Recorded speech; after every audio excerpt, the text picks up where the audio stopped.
Chamo-me Antonella Richardi, tenho 55 anos e, durante 22 anos, fui a professora mais ateia, cínica e arrogante de todo o sistema educacional italiano. Ridicularizei publicamente dezenas de alunos religiosos. Despedacei a fé ingênua de crianças que acreditavam em contos de fadas. Zombei de pais devotos nas reuniões escolares e de cada estudante que passou pelas minhas aulas. Havia no entanto, a quem ataquei com uma crueldade particular. Um menino de 12 anos com olhos cor de avelã e um sorriso que me irritava profundamente. Seu nome era Carlo Acutis. E o que aquele garoto fez na minha sala, num dia de março de 2003, destruiu 45 anos de certezas ateístas em menos de 10 minutos. O que estou prestes a contar, hoje não é fácil de admitir. Sinto vergonha ao lembrar quem eu era na época, mas preciso que ouçam esta história inteira, porque o que aconteceu foi tão impossível, tão absolutamente inexplicável, que mudou não apenas a minha vida, mas toda a minha compreensão da realidade. E se Carlo conseguiu alcançar alguém como eu, a professora que o zombava todos os dias, então ninguém está fora do alcance de Deus. Ninguém era setembro do 2003, quando Carlo Acutis entrou pela primeira vez na minha aula de ciências. Eu tinha 45 anos e 20 anos de experiência em esmagar o pensamento mágico e as superstições religiosas nas mentes jovens. Orgulhava-me disso. Acreditava estar libertando aquelas crianças da opressão intelectual imposta por suas famílias católicas. Carlo foi diferente desde o primeiro dia. Enquanto outros alunos se encolhiam quando eu lançava minhas tiradas contra a religião, Carlo olhava diretamente para mim com uma expressão que não era nem desafiadora nem submissa, simplesmente serena, como se soubesse algo que eu não sabia, e isso me enfurecia. Lembro-me da primeira vez que notei seu rosário. Era outubro, apenas um mês após o início do ano letivo. Estávamos na aula de biologia e eu explicava a evolução no meu estilo habitual, fazendo comentários sarcásticos sobre o criacionismo a cada 2 minutos. Carlo tinha o rosário enrolado no pulso esquerdo. Era discreto, com contas azuis e brancas, mas eu o vi. Parei no meio da explicação sobre seleção natural. Carlo Acutis, disse eu naquele tom condescendente que aperfeiçoara ao longo dos anos. O que é isso no seu pulso? Uma pulseira da amizade. Alguém riu nervosamente na turma.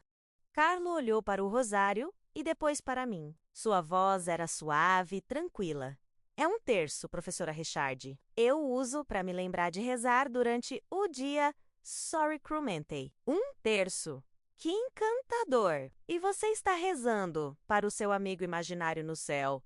Enquanto tento lhe ensinar ciência real, os outros alunos ficaram em silêncio, desconfortáveis. Mas Carlo não se abalou. Deus não é imaginário, professora. E a ciência e a fé não são inimigas.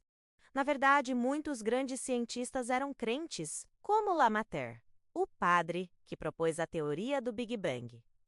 Senti uma onda de irritação. Aquio, garoto do 12 anos, estava me corrigindo na frente de toda a classe. Lema: tri é a exceção, não a regra. Retruquei bruscamente. E o fato de ele ser padre não torna Deus real. Simplesmente significa que mesmo mentes brilhantes podem ter pontos cegos irracionais.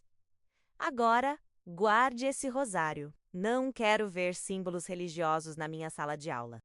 Esta é uma instituição educacional laica, não uma igreja. Carlo não discutiu. Simplesmente enfiou o rosário no bolso, mas algo em seus olhos, aquela paz inabalável, deixou-me inquieta, como se ele tivesse de alguma forma vencido aquela troca. Mesmo eu tendo exercido minha autoridade, nas semanas seguintes, intensifiquei meus ataques não apenas a Carlo especificamente, mas à religião em geral, sempre garantindo que ele estivesse ouvindo.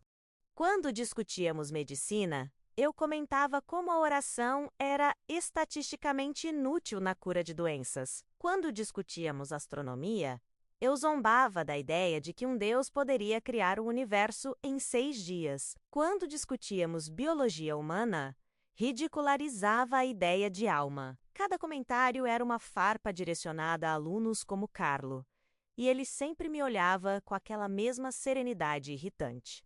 Ele nunca parecia ferido, nunca parecia com raiva, apenas compreensivo, e isso me enfurecia ainda mais. Outros professores começaram a notar Carlo também. Durante o almoço na sala dos professores, meu colega, o professor de história, Sr. Bianchi, mencionou algo que me surpreendeu. Antonella, você tem Carlo Acutis na sua turma?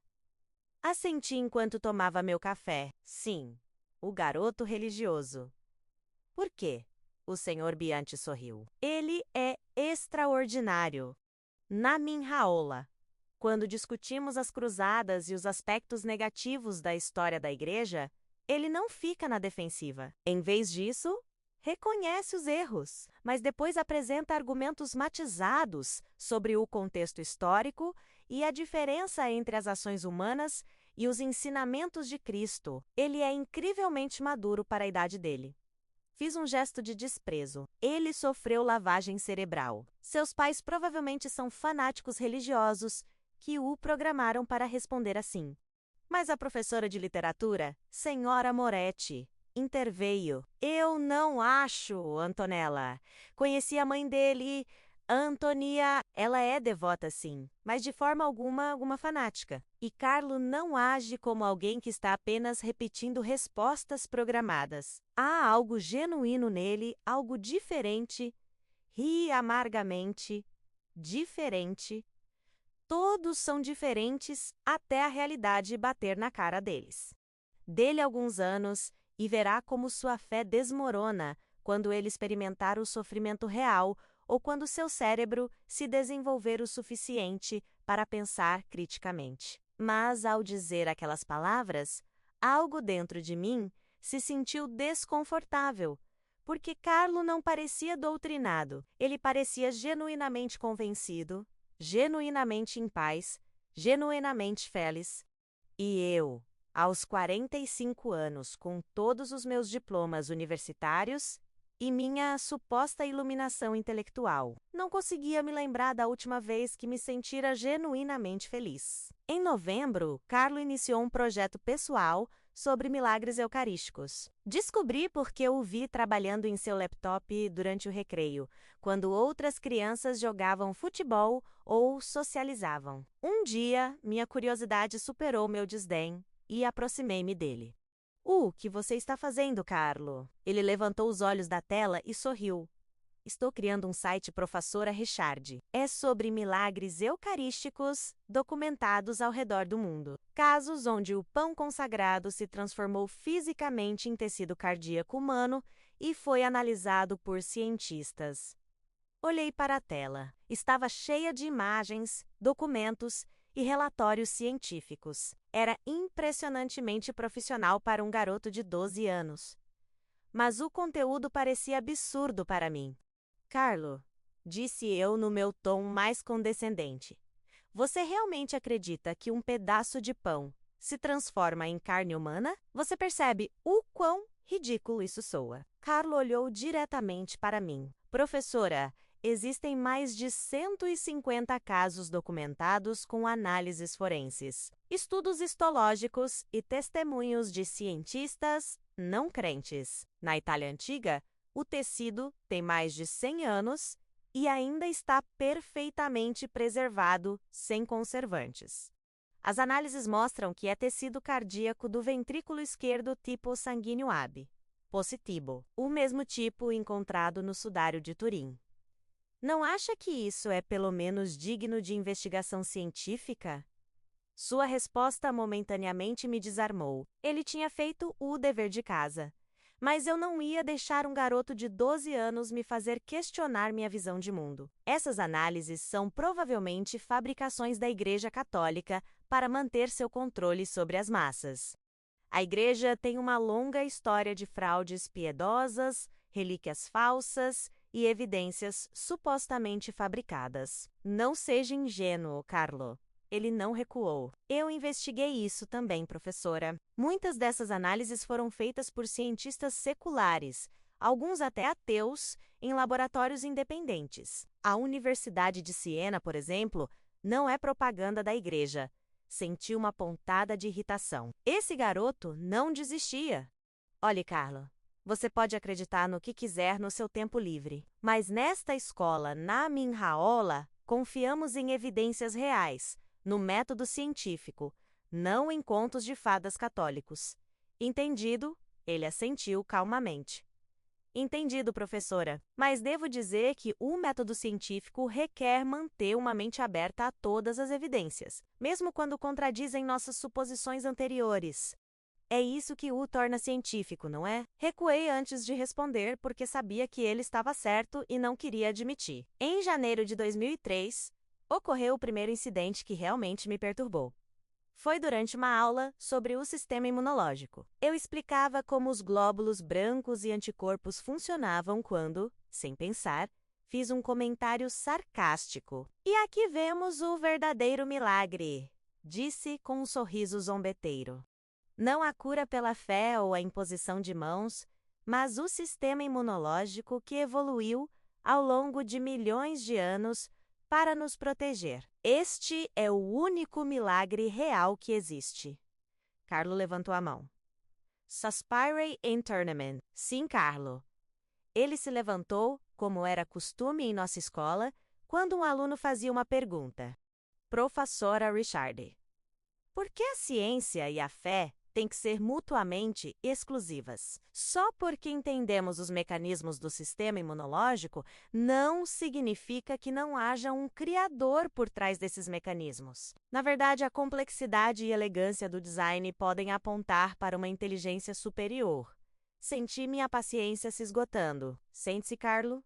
Não vamos ter esse debate novamente. A evolução explica a complexidade, sem a necessidade de um designer mágico. O princípio da parcimônia. Não multiplique entidades desnecessariamente. Deus é uma entidade desnecessária.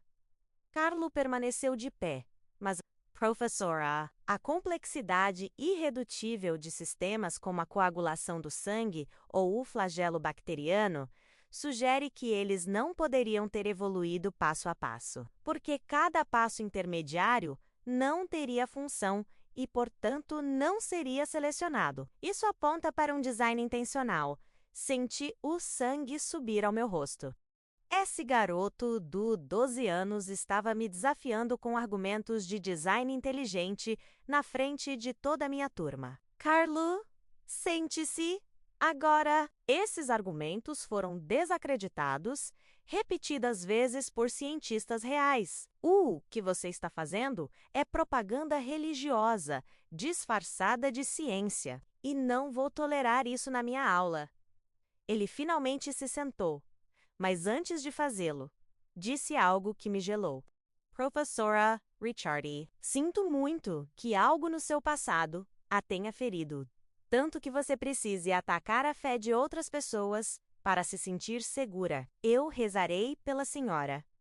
O silêncio na sala de aula foi absoluto. Os outros alunos nos encaravam de olhos arregalados. Congelei. Como ele ousava? Como ele ousava me psicanalizar? E como ele sabia, como poderia saber que havia algo no meu passado?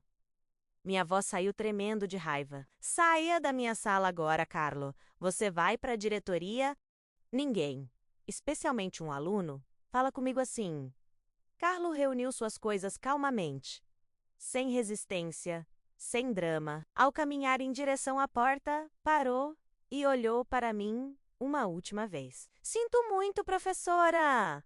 Não quis desrespeitá-la, só quero que saiba que é amada por Deus, mesmo que não acredite. Depois que ele saiu, precisei de um momento para me recompor. Minhas mãos tremiam. Por que esse garoto me afetava tanto? Por que suas palavras penetravam minhas defesas de uma maneira que os argumentos de adultos religiosos nunca conseguiram? Naquela tarde, após a escola, o diretor, Sr. Ferraro, chamou-me em seu escritório. Esperava que ele me apoiasse, que disciplinasse Carlo por seu comportamento insubordinado. Mas quando entrei, Carlo estava sentado lá em silêncio e o diretor não parecia nada satisfeito comigo. Antonella, começou o Sr. Ferraro severamente. Carlo me contou o que aconteceu na sua aula hoje e vários outros alunos confirmaram. Parece que você tem feito comentários inapropriados sobre religião durante suas aulas. Imediatamente fiquei na defensiva. Eu ensino ciência. Não posso ensinar ciência sem desmontar falsas crenças religiosas. Você pode ensinar ciência sem atacar as crenças pessoais dos alunos.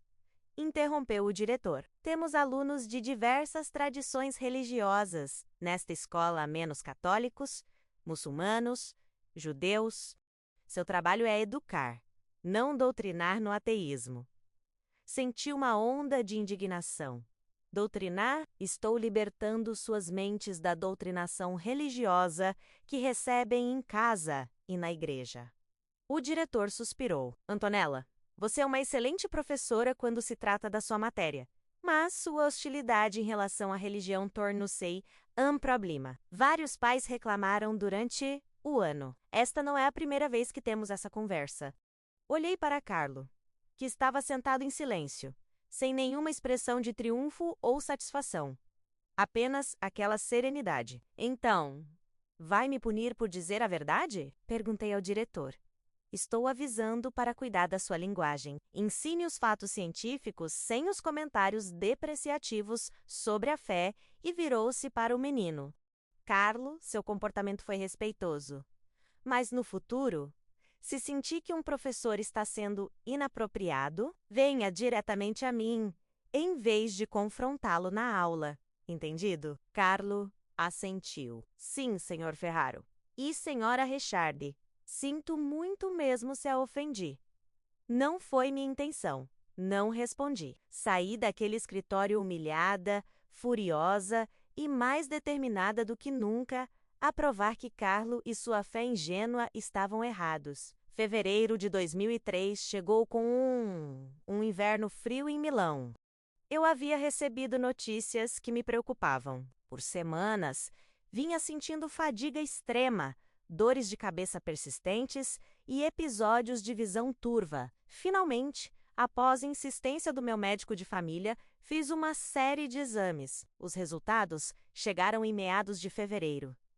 Eu tinha um tumor cerebral. Não era maligno, mas sua localização era complicada. Os médicos recomendaram cirurgia, mas havia riscos significativos. Poderia afetar minha memória, minha coordenação, até minha personalidade.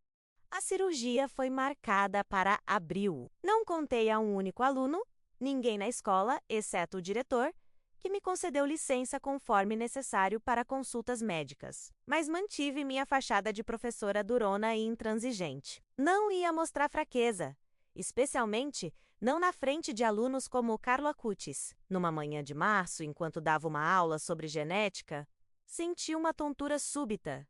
Agarrei a mesa para me firmar. Os alunos notaram imediatamente. Professora Richardi, a senhora está bem? Perguntou uma aluna chamada Julia. Forcei um sorriso. Estou bem. Só me levantei rápido demais. Mas eu não estava bem. A sala começou a girar. As vozes dos alunos tornaram-se distantes, como se eu estivesse debaixo d'água. Minhas pernas cederam e, antes que pudesse impedir, desmaiei. A última coisa que lembro antes de perder a consciência foi ver o rosto de Carlo. Ele tinha pulado de sua cadeira e corria em minha direção. Sua voz clara e calma disse: "Alguém chame uma ambulância e todos rezem." Acordei no hospital de Milão. Estava numa cama de emergência, conectada a monitores que piscavam constantemente. Minha cabeça latejava com uma dor que tornava difícil pensar. O médico estava à minha cabeceira, revisando uma prancheta. Ezra, Richardi, bem-vinda de volta, disse o médico ao ver-me abrir os olhos. A senhora colapsou devido ao tumor cerebral. A pressão intracraniana aumentou subitamente. Estamos estabilizando-a, mas vamos precisar fazer a cirurgia antes do planejado, provavelmente nos próximos dias. Eu queria responder, mas minha boca estava seca e minha língua parecia pesada. Consigo isso, sir? Há quanto tempo estou aqui? 3 horas, respondeu o médico. Seu diretor e alguns colegas estão na sala de espera. Há também um aluno que insiste em vê-la, um menino chamado Carlo. Ele diz que é importante. Senti uma mistura de irritação e confusão. Por que Carlo Acutis estaria aqui? Por que ele quereria me ver depois de como eu o tratara? Diga a ele para ir embora, consegui dizer. O médico assentiu e saiu. Mas 10 minutos depois, Carlo entrou mesmo assim. Não sei como ele convenceu as enfermeiras, mas lá estava ele com sua mochila da escola ainda nas costas, olhando para mim com aqueles olhos cor de avelã, cheios de uma piedade que achei insuportável. Carlo, eu disse para você ir embora, sussurrei com a pouca voz que me restava. Ele se aproximou da minha cama lentamente. Eu sei, professora, mas não podia ir. Não sem dizer algo importante. Fechei os olhos, cansada demais para discutir. Houve silêncio. Quando abri os olhos novamente, Carlo estava de pé ao lado da minha cama, com as mãos juntas, como se estivesse rezando. Professora Richard, sei que a senhora não acredita em Deus. Sei que acha que a oração é perda de tempo, mas preciso pedir sua permissão para rezar pela senhora. Mesmo assim, eu queria rir, mas doía demais. Por que você quereria rezar por alguém que te tratou tão mal? Carlos sorriu aquele sorriso gentil dele. Porque Jesus nos ensinou a rezar pelos nossos inimigos. Mesmo que a senhora não seja minha inimiga, professora, é alguém que está ferida e com medo. E Deus a ama. Mesmo que a senhora não o ame, algo nos meus olhos começou a arder. Lágrimas. Eu não chorava há anos. Faça o que quiser, murmurei, virando a cabeça. Não queria que ele visse meu rosto. Ouvi Carlos se aproximar. Senti sua mão pequena descansar gentilmente no meu braço. E então ele começou a rezar. Sua voz era baixa, mais clara. Pai Celestial, trago minha professora Antonella Richard a ti. Tu conheces a dor dela. Conheces a ferida em seu coração que a afastou de ti. Sabes o medo que ela sente agora sobre a cirurgia. Peço que a cure, Senhor, não apenas o corpo, mas o espírito também. Mostra a ela que és real. Mostra que a amas incondicionalmente. E, por favor, guia as mãos dos cirurgiões quando operarem. E então ele disse algo que fez meus olhos se arregalarem. Senhor, ela perdeu seu bebê há 20 anos, um aborto no 5º mês. A filha ia se chamar Alija, e desde então, ela culpa a Deus por essa perda. Por favor, cura menos a dessa dor. Mostra a ela que a Alija está contigo, que ela está bem, que está esperando por ela. Em nome de Jesus, amém. Virei-me bruscamente para ele, ignorando a dor latejante na minha cabeça. Como você sabe disso? Minha voz saiu como um grito rouco. Como diabos você sabe sobre a Alija? Nunca contei a ninguém nesta escola. Ninguém sabe. Carlo olhou para mim com olhos cheios de uma ternura que parecia impossível num menino de 12 anos. Jesus me mostrou, professora. Esta manhã, quando vi a senhora desmaiar, orei pedindo orientação sobre como ajudá-la, e ele me mostrou sua dor. Vi uma jovem mulher 25 anos, num hospital diferente, chorando, segurando um bebê que não respirava. Vi o rosto dela então. Era a senhora, mas mais jovem, com cabelo comprido, e ouvi o nome Alija. Todo o meu corpo começou a tremer. Isso era impossível. Absolutamente impossível. Eu nunca havia falado sobre Alija para ninguém em Milão. Aquilo acontecera em Turim, onde eu morava antes de me mudar. Apenas meu ex-marido sabia, e ele morrera há 5 anos. Não havia maneira, absolutamente nenhuma maneira de Carlos saber daquilo. Você está adivinhando? Gaguejei? Ou investigou minha vida privada de alguma forma? Carlo balançou a cabeça gentilmente. Eu não adivinho, professora, e não investigo. Jesus me mostrou porque ele quer que a senhora saiba que sua filha está bem. Ali já está com ele. Ela é feliz E não culpa ninguém pelo que aconteceu, especialmente não a senhora. Lágrimas agora corriam livremente pelo meu rosto. 20 anos de dor reprimida, 20 anos de raiva contra um Deus em quem eu dizia não acreditar. 20 anos de culpa por ter desejado aquela gravidez tão fervorosamente apenas para perdê-la. Tudo saiu numa torrente. Por que eu? Por que isso aconteceu comigo?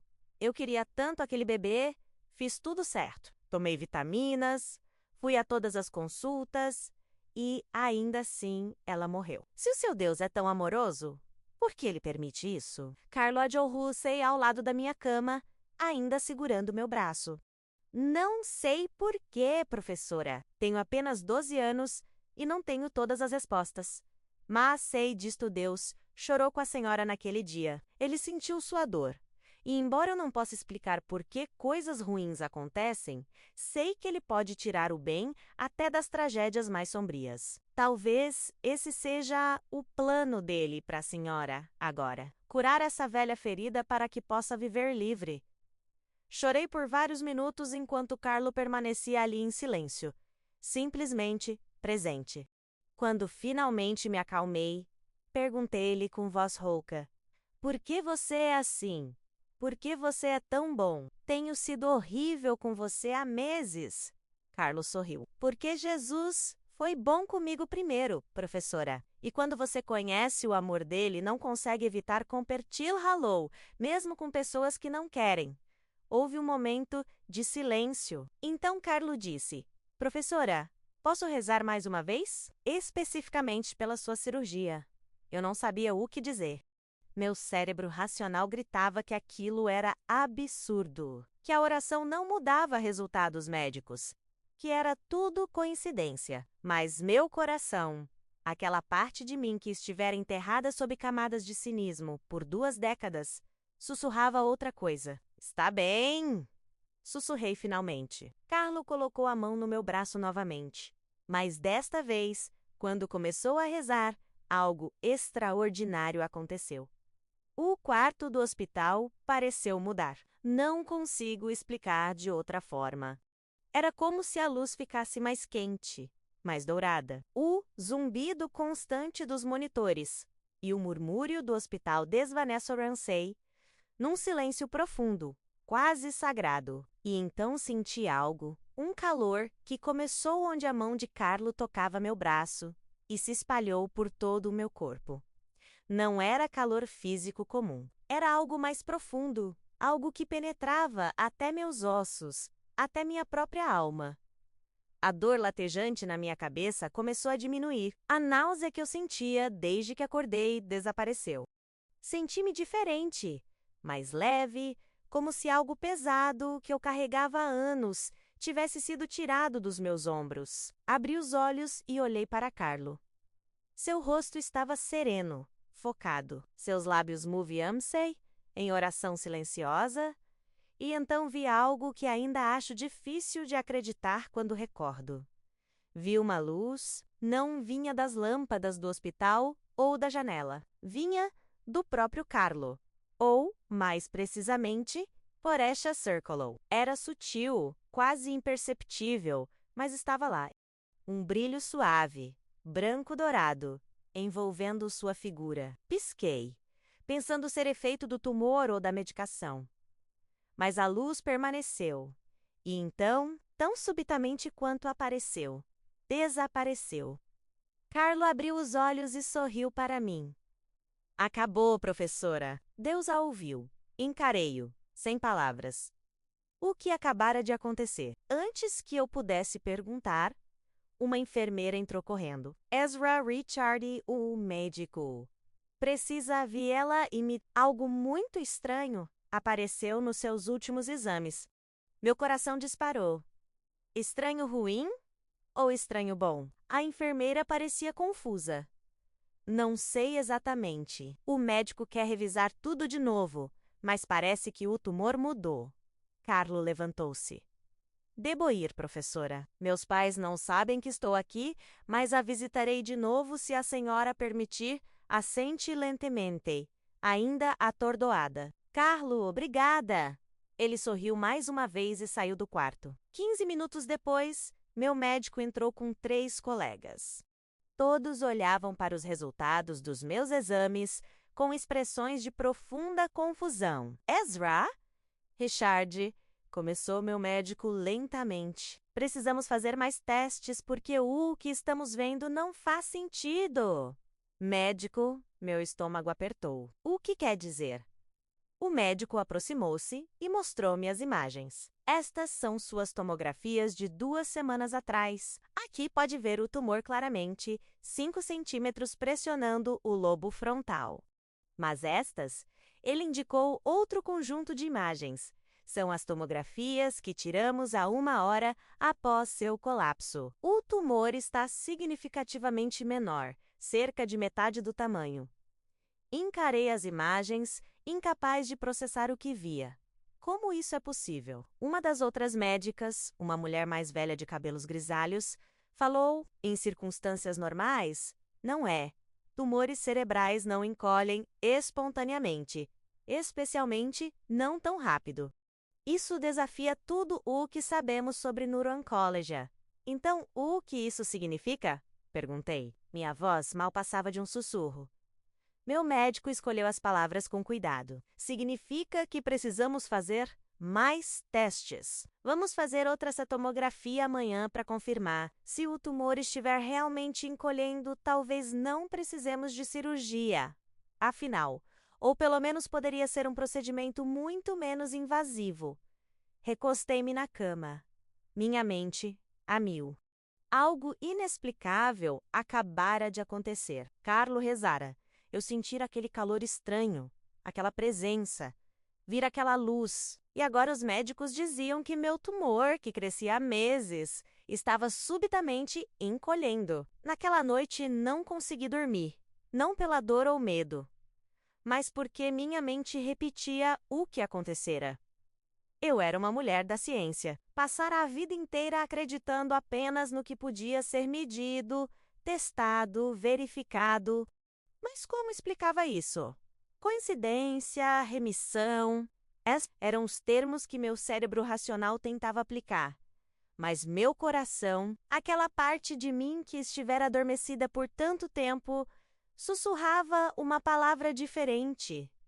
Milagre. No dia seguinte fizeram mais testes e depois o Amase. Nos 3 dias seguintes, fiz 6 tomografias diferentes, exames de sangue exaustivos e consultas com especialistas de toda a Itália. Todos chegaram à mesma conclusão: impossível. Meu tumor estava desaparecendo, não encolhendo, mas desaparecendo lentamente. No quarto dia. Estava quase completamente gone. Restava apenas uma massa minúscula, do tamanho de uma ervilha. E os médicos disseram que poderiam monitorá-la com medicação em vez de cirurgia. A equipe médica estava perplexa. Escreveram remissão espontânea inexplicada no meu prontuário. Falavam em publicar um estudo de caso em revistas médicas. Alguns sussurravam a palavra milagre nos corredores, embora nenhum quisesse disclosar oficialmente, e eu sabia no fundo, além de qualquer dúvida racional. Eu sabia o que tinha acontecido. Aquele garoto de 12 anos, Carlo Acutis, tinha rezado. E Deus tinha respondido. Recebi alta do hospital 1 semana depois, com instruções para descansar em casa, por 2 semanas antes de voltar ao trabalho. Mas não conseguia descansar. Passava as noites acordada, olhando para o teto, lutando com perguntas que nunca pensei que faria. E se Deus fosse real? E se tudo o que ensinei por 20 anos estivesse errado? E se eu tivesse desperdiçado minha vida atacando algo real, porque estava ferida e com raiva? E Carlo, aquele garoto extraordinário, como ele sabia sobre a Lígia? Como ele foi capaz de rezar com tanto poder que meu tumor desapareceu? Durante meu tempo em casa, fiz algo que nunca tinha feito antes. Pesquisei Carlo Acutis. Não para encontrar falhas nele ou expô-lo como uma fraude, mas para entender quem ele realmente era, discretamente. Liguei para alguns pais cujos filhos estavam na minha turma. Falei com outros professores. O que descobri me surpreendeu. Carlo não era apenas um garoto religioso comum. Ele era extraordinário de maneiras que eu estivera cega demais para ver. Ele visitava regularmente moradores de rua em Milão, levando-lhes comida e cobertores. Tinha aprendido programação sozinho para criar seu site sobre milagres eucarísticos. Ia à missa todos os dias antes da escola, o que era incomum, mesmo para adultos devotos. A senhora Conte, mãe de uma aluna chamada Helena Contumi. Uma história que me tirou o fôlego. Sua filha sofrera bullying severo de um grupo de garotos mais velhos. Estava deprimida e parara de comer. Os Conte não sabiam o que fazer. Um dia, Carlo abordou Helena durante o almoço e simplesmente sentou-se com ela. Não disse muito no início, apenas presente. Mas depois começou a falar com ela sobre como Deus tinha um propósito para sua vida, como ela era amada e valiosa. A senhora Conte me disse que Helena disse que algo na maneira como Carlo falava a fez acreditar. Não eram apenas palavras vazias de conforto. Era como se Carlo pudesse ver algo nela que ela não conseguia ver em si mesma. Depois dessa conversa, Helena começou a melhorar. O bullying continuou por um tempo, mas não a destruía mais porque ela havia encontrado força interior. E Carlo permaneceu amigo dela, sempre com um sorriso, sempre com uma palavra de encorajamento. Aquele garoto salvou a vida da minha filha, disse-me a senhora Conte, com lágrimas nos olhos. Não sei como ele faz isso, mas há algo especial nele, algo santo. Ouvi histórias semelhantes de outros. Um garoto cuja família passava por um divórcio terrível. Carlo rezou com ele e, incrivelmente, os pais decidiram tentar a reconciliação. Uma menina com ansiedade severa que não conseguia dormir à noite. Depois que Carlo lhe deu um rosário e a ensinou a rezar, ela encontrou paz. Cada história apontava para a mesma coisa. Carlo Acutis não era um garoto normal. Ele tinha um dom, uma conexão com Deus que era real, tangível, poderosa. E eu, a professora arrogante e ateia, estivera cega para isso, menos mais do que cega, ativamente hostil. Quando finalmente retornei à escola em abril, sentia-me uma pessoa diferente. Ainda não estava pronta para me chamar de crente, mas não era mais a ateia militante que fora. Pela primeira vez em 2 décadas, tinha dúvidas sobre minhas dúvidas. Minha primeira aula de volta foi com a turma de Carlo. Quando entrei na sala, todos os alunos se levantaram e aplaudiram. Estavam genuinamente felizes em me ver de volta, aliviados por eu estar bem. E lá, na 4ª fila, estava Carlo, aplaudindo junto com todos os outros, com aquele sorriso gentil no rosto. Após a aula, pedi que ficasse. Quando todos os outros alunos saíram, fechei a porta e senti-me à mesa em frente a ele. Respirei fundo. Carlo, preciso pedir desculpas por como te tratei, pelas coisas que disse sobre sua fé, por zombar de você na frente dos seus colegas. Carlo balançou a cabeça. Não precisa pedir desculpas, professora. EUA Purdue. E sei que a senhora estava agindo por dor, não por maldade. Mas minha voz falhou. Você sabia. Você sabia sobre minha filha. Coisas que são impossíveis de saber. E você rezou por mim? E agora estou bem. Os médicos não conseguem explicar. Eu não consigo explicar. Mas sei que teve algo a ver com você, com sua oração. Carlo olhou para mim com aqueles profundos olhos cor de avelã. Não fui eu, professora Richard. Foi Jesus. Eu fui apenas o instrumento. L.A. Ele sempre a amou. Mesmo quando a senhora o rejeitou, ele nunca parou de amá-la. Lágrimas começaram a rolar pelo meu rosto. Não sei o que fazer com isso, Carlo. Minha vida inteira, minha identidade inteira, foi construída na crença de que Deus não existe. E agora? Agora não sei no que acreditar. Carlo levantou-se e aproximou-se, gentilmente de mim. Colocou a mão na minha com surpreendente suavidade. A senhora não precisa resolver tudo hoje, professora. A fé não é algo que se liga como um interruptor. É uma jornada. Mas se estiver aberta, se estiver disposta a procurar, Deus se revelará cada vez mais. Só precisa dar o primeiro passo. Qual é o primeiro passo? Perguntei.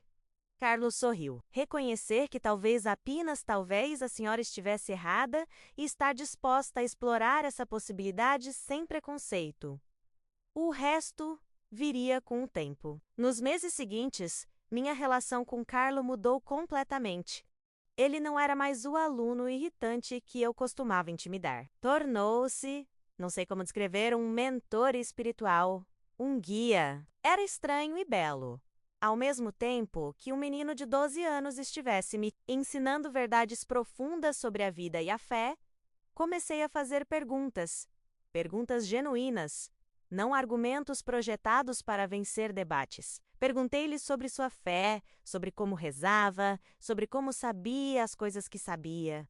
Carlos sempre respondia pacientemente, sem condescendência, compartilhando humildemente sua própria experiência. A adoração eucarística é onde encontro Jesus mais claramente. Disse-me um dia no almoço, quando me sentei com ele, em vez de evitá-lo. Quando estou lá, diante do Santíssimo Sacramento, é como se o véu entre o céu e a terra se tornasse fino. Posso ouvir a voz dele, não com meus ouvidos, mas com meu coração. E às vezes ele me mostra menos coisas sobre pessoas que precisam de oração, como a senhora Yalija. Você sempre teve esse dom? Perguntei. Carlo pensou por um momento. Não sei se é um dom especial ou se todos poderiam ter isso, se estivessem abertos o suficiente. Mas desde pequeno, talvez desde os 7 ou 8 anos, senti Jesus perto. Minha mãe me levava à missa, e eu simplesmente sabia que ele estava realmente lá, presente, e comecei a falar com ele como faria com um amigo. Você não tem dúvidas? Perguntei. Você nunca questiona as coisas. Se está apenas imaginando. Carlos sorriu. Claro que tenho perguntas. A fé não significa certeza absoluta o tempo todo, mas as coisas que vi, as orações que foram respondidas, as vezes que Deus me mostrou coisas que eu não poderia saber, essas experiências me dão confiança. E quando tenho dúvidas, simplesmente as levo a Ele em oração. Jesus consegue lidar com nossas perguntas. Ele não tinha medo das nossas dúvidas. Suas palavras eram simples, mas profundas. E o mais surpreendente era que ele não parecia estar tentando me converter. Ele não me pressionava. Não me julgava pelo meu ceticismo persistente. Simplesmente compartilhava sua vida e sua fé e me deixava tomar minhas próprias decisões. Em junho, no final do ano letivo, fiz algo que nunca pensei que faria.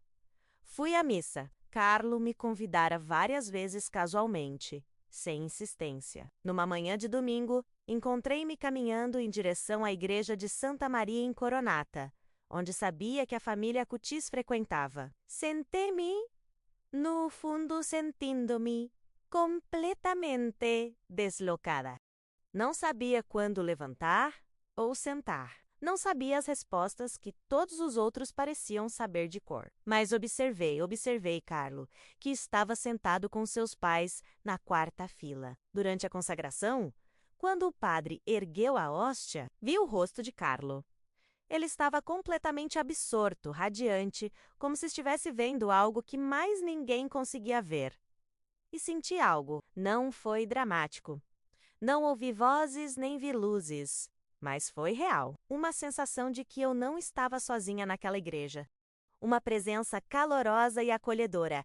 Como voltar para casa depois de uma longa jornada. Chorei silenciosamente durante toda a missa. Depois, Carlo me viu e veio com seus pais. Professora Richard, disse com alegria genuína. Estou tão feliz que veio sua mãe, Antonia. Estendeu-me a mão. Qualquer amigo de Carlo é bem-vindo aqui.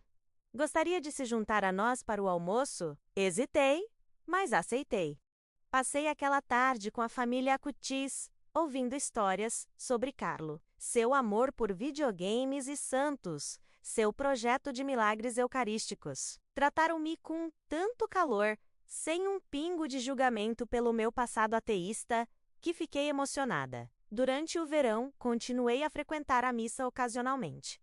Comecei a ler livros sobre fé que Carlo recomendava. Não autores sensacionalistas ou fundamentalistas, mas pensadores sérios, Chesterton ou Tomás de Aquino. Lentamente, muito lentamente, algo em mim começou a mudar. A armadura do ego que eu construíra ao longo de 2 décadas começou a rachar, e atrás dela, encontrei algo que esquecera que existia. Esperança. Em setembro de 2003, quando o novo ano letivo começou, Carlo não estava mais na minha turma. Ele havia passado para a próxima série, mas eu via nos corredores e sempre trocávamos sorrisos. E eu estava diferente. Continuei ensinando ciência, mas não atacava mais a fé. Quando falava sobre evolução, não fazia mais comentários sarcásticos sobre o criacionismo. Quando falava sobre o Big Bang, mencionava que o cientista que o propôs era um padre católico. Meus alunos notaram a mudança. Alguns pareciam aliviados, outros, especialmente aqueles que tinham gostado da minha hostilidade anterior à religião, pareciam decepcionados. Mas eu não ensinava mais para ganhar admiração ou propagar uma agenda. Ensinava para educar, para abrir mentes, não para fechá-las, como o próprio dogma ateísta. Um dia em outubro, Carlo me encontrou depois da aula. Parecia mais sério do que o habitual. Professora Richard, posso falar com a senhora sobre algo importante? Claro, Carlo. O que há de errado? Ele olhou ao redor para garantir que estávamos sozinhos. Tenho rezado sobre algo e sinto que Deus quer que eu compartilhe com a senhora, mas é difícil. Meu coração disparou. Pode me contar qualquer coisa, Carlo, você sabe disso. Ele respirou fundo. Deus me mostrou que meu tempo aqui não será longo. Não viverei para ser velho. Acredito que minha missão na Terra é diferente, mais curta, mais intensa. E tudo bem, não tenho medo, mas queria que a senhora soubesse, porque faz parte da minha história. Sua conversão, sua cura, é parte do motivo pelo qual estou aqui. Senti como se tivesse sido atingida. Carlo, não diga isso. Você é jovem, tem a vida toda pela frente. Ele sorriu com uma tristeza gentil. Talvez, espero estar errado, mas se não estiver, quero que saiba que, com Hecla, mesmo quando foi dura comigo, foi uma bênção, porque Deus a usou para me ensinar a amar as pessoas que me rejeitam, a rezar por aqueles que me perseguem. A senhora me fez mais forte na minha fé, não mais fraco. Não soube o que dizer. Abracei-o, aquele garoto extraordinário, e rezei silenciosamente pela primeira vez em 20 anos para que suas palavras não fossem proféticas. Mas em meu coração, eu sabia que Carlo estava certo. 3 anos depois, em 2006, recebi a ligação que temia. Carlo Acutis fora diagnosticado com leucemia menos agressiva. Terminal. Ele tinha apenas 15 anos. Visitei-o no hospital sempre que pude. Cada vez, mesmo quando estava fraco, ligado a máquinas, perdendo o cabelo pela quimioterapia, Carlo irradiava paz e alegria. Não fique triste por mim, professora, disse-me durante uma das minhas visitas. Em breve verei Jesus face a face. E verei a Lígia. Direi a ela que sua mãe finalmente encontrou o caminho de volta para Deus. Chorei no ombro dele naquele dia como uma criança. Aquel menino, aquele menino santo, estava me consolando enquanto morria. Carlo Acutis morreu em 12 de outubro de 2006. Tinha 15 anos. Seu funeral foi um dos momentos mais bonitos e dolorosos da minha vida. Centenas de pessoas compareceram. Jovens cujas vidas ele tocara. Famílias que ajudara. Pessoas que haviam sido curadas através de suas orações. Ele me mostrou que Deus era real, que me trouxe de volta minha filha, que me ensinou que ciência e fé não são inimigas, mas lentes diferentes através das quais ver a mesma verdade. Hoje, 22 anos depois, tenho 55 anos. Não ensino mais ciência. Aposentar-me há 10 anos. mas não estive inativa. Agora dou palestras sobre minha conversão. Compartilho a história de Carlo Acutis com qualquer um que queira ouvir. Visito escolas, universidades, paróquias e digo às pessoas, especialmente aos céticos, aos ateus, aos feridos como eu, Deus é real. Milagres acontecem.